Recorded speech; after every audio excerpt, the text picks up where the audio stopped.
El amor y otras pasiones, por Arthur Schopenhauer. 17. La religión.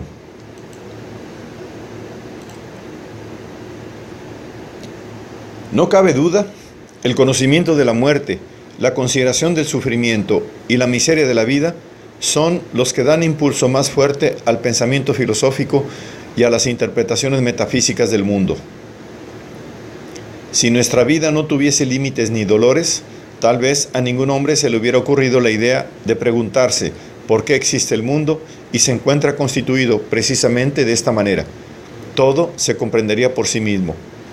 Así se explica también el interés que nos inspiran los sistemas filosóficos y los religiosos. Este poderoso interés refiérese sobre todo al dogma de una adoración cualquiera después de la muerte. Y si las religiones parecen preocuparse ante todas las cosas de la existencia de sus dioses y emplear todo su celo en defenderla, en el fondo es únicamente porque relacionan con esa existencia el dogma de la inmortalidad y lo consideran como inseparable de ella. Solo les llega al alma la inmortalidad. Si pudiese asegurarse de otro modo la vida eterna al hombre, al punto se enfriaría su ardiente celo por sus dioses y hasta cedería el sitio a una indiferencia casi absoluta en cuanto se les demostrase de un modo evidente la imposibilidad de la vida futura.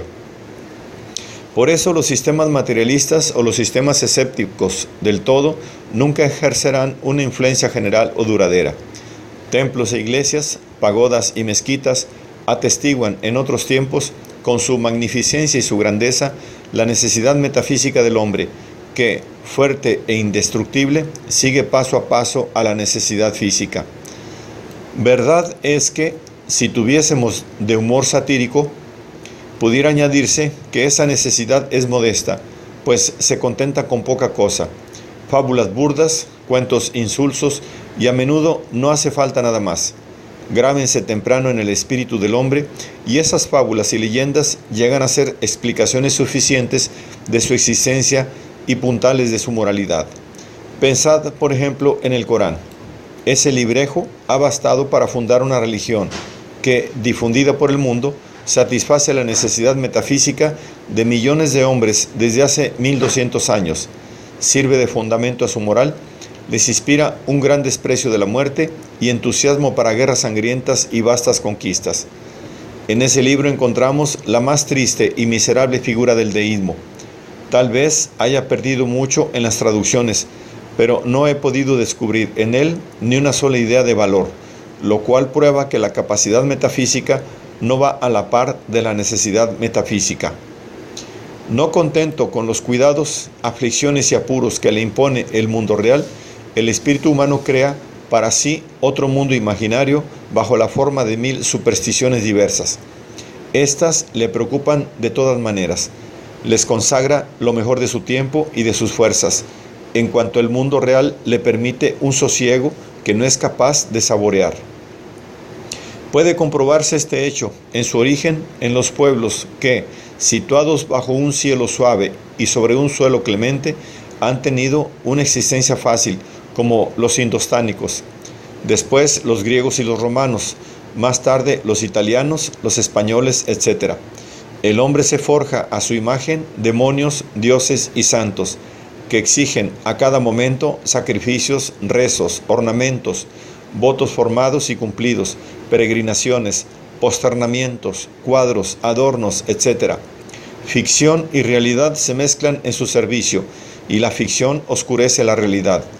Todo suceso de la vida se acepta como una manifestación de su poder. Las conversaciones místicas con esas divinidades ocupan la mitad de los días y sostienen la esperanza sin cesar. El hechizo de la ilusión las hace a menudo más interesantes que el trato con seres reales. ¿Qué expresión y qué síntoma de la ingénita miseria del hombre, de la urgente necesidad que tiene de auxilio y asistencia, de ocupación y pasatiempo? Aun cuando pierda fuerzas útiles e instantes preciosos en vanas plegarias y en sacrificios vanos, en vez de ayudarse a sí mismo, si surgen de pronto riesgos imprevistos, no cesa, sin embargo, de ocuparse y distraerse en esa conversación fantástica con un mundo de espíritus soñados. Esta es la ventaja de las supersticiones, ventaja que es preciso no desdeñar. Para dominar las almas bárbaras y apartarlas de la injusticia y de la crueldad, no es útil la verdad, porque no pueden concebirla. Lo útil es el error, un cuento, una parábola. De ahí procede la necesidad de enseñar una fe positiva.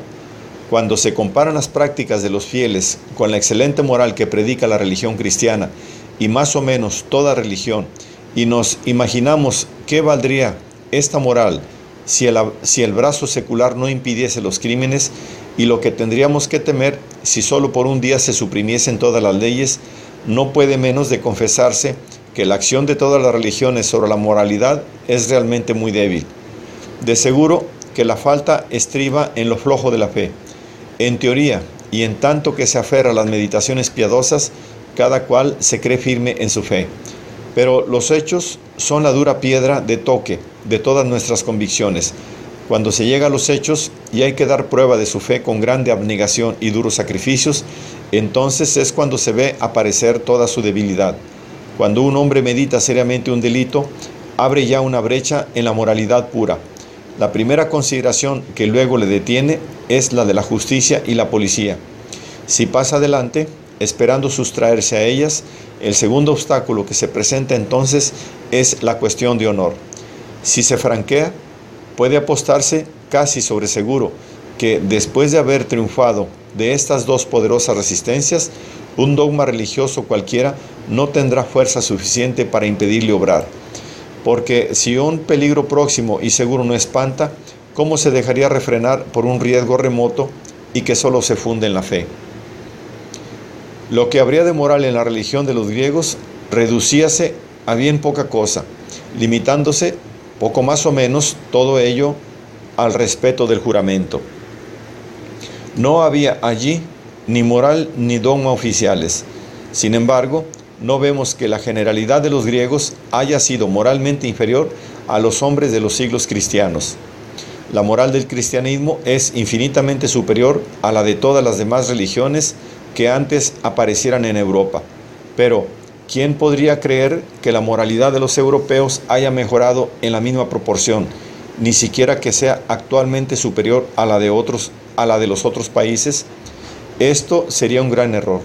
Entre los maometanos, los guebros y los indostánicos y los budistas se encuentra por lo menos tanta honradez, fidelidad, tolerancia, dulzura, beneficencia, generosidad y abnegación como entre los pueblos cristianos.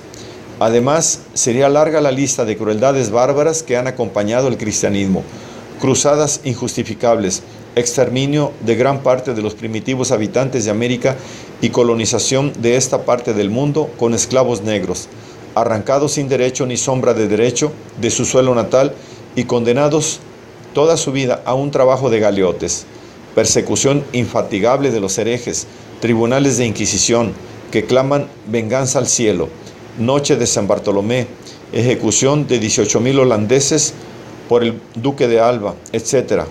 Hechos poco favorables que dejan en la incertidumbre acerca de la superioridad del cristianismo. La religión católica es una institución para mendigar al cielo, que sería demasiado incómodo merecer. Los clérigos son los intermediarios de esta mendicidad. La confesión fue una feliz idea, porque en verdad cada uno de nosotros es un juez moral, perfecto y competente, que conoce con exactitud el bien y el mal. Esto es cierto de cada uno de nosotros, con tal que la información verse sobre las acciones ajenas y no sobre las propias, y con tal que solo se trate de aprobar y desaprobar, mientras que los otros se encargan de la ejecución. Por eso, el primero que llega puede tomar en absoluto, como confesor, el puesto de Dios. Las religiones son necesarias al pueblo, y hasta resultan para él un beneficio, hasta cuando pretenden oponerse a los progresos humanos en el conocimiento de la verdad. Hay que echarlas a un lado, con todos los miramientos posibles. Pero pedir que un gran ingenio, un Goethe, un Shakespeare, acepte por convencimiento los dogmas de una religión cualquiera, es pedir que un gigante calce los zapatos de un enano. En realidad, Toda religión positiva es la usurpadora del trono que pertenece a la filosofía. Por eso los filósofos siempre serán hostiles a la religión, aun cuando debieran considerarla como un mal necesario, unas muletas para la debilidad morbosa del espíritu de la mayoría de los hombres. En la nueva filosofía, Dios representa el papel de los últimos reyes francos bajo los mayordomos de palacio. No es más que un hombre que se conserva para mayor provecho y comodidad a fin de introducirse con más facilidad en el mundo.